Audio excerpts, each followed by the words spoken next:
guys? Welcome back to my channel. Today's video is all going to be about the genetic fluke or anomaly known as Turner syndrome.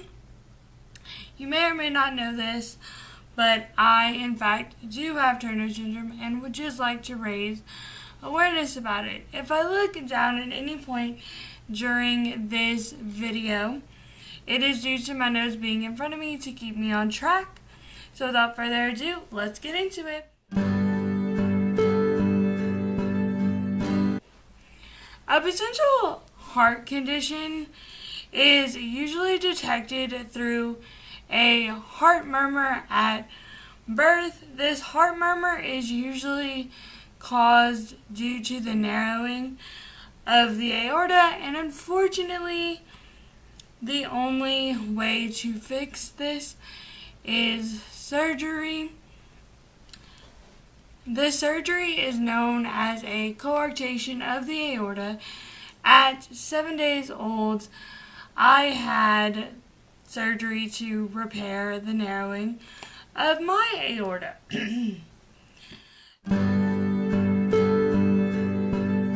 At 4 years of age, I was placed on a hormone treatment known as growth hormone.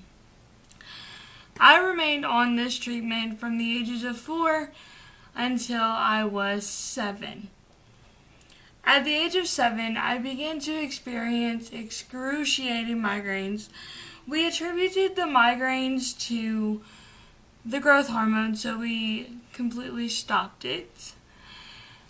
The migraines were actually attributed to my intracranial pressure, or ICP, being dangerously high. It rose to such dangerously high levels that a VP shunt had to be placed to drain the excess fluid from my brain to my stomach.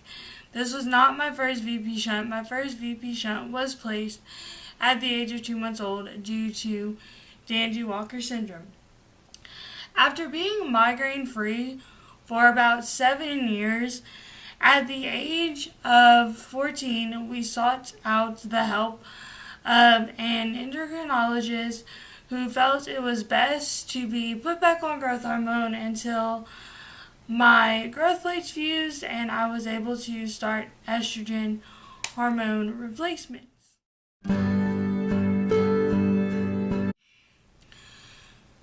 I have suffered with chronic ear infections all my life. I got them so frequently that 2 sets of tubes had to be placed. At the age of 9, I had a benign tumor known as a cholesteatoma removed from my right ear due to it eating away at my eardrum.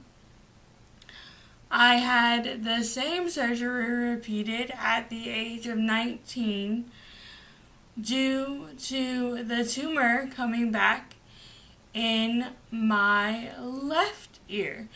This did cause significant hearing loss, so I do wear hearing aids now due to it, but that's okay.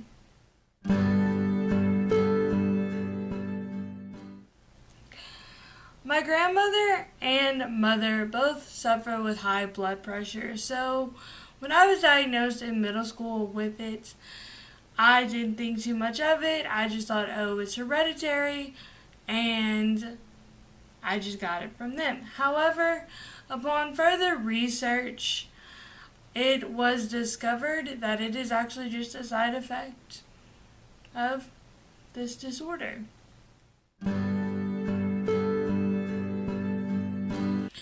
As I mentioned earlier, it is a genetic fluke or abnormality. It is a random error.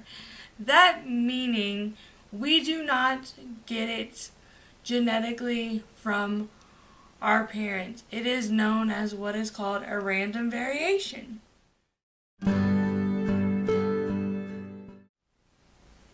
it does cause infertility. There are two forms of Turner syndrome, known as mosaic and chimera. I am chimera, so unfortunately the only way I can experience a pregnancy is through the use of donor eggs. It is my understanding that mosaic can have children, but unfortunately I cannot. But that's okay. If you enjoyed this video, give it a big thumbs up. Subscribe below if this is your first time visiting my channel and seeing my face. Comment down below if you'd like me to do a facts video on J&J Walker. I would love to do that for you guys, and I will see you guys in my next video.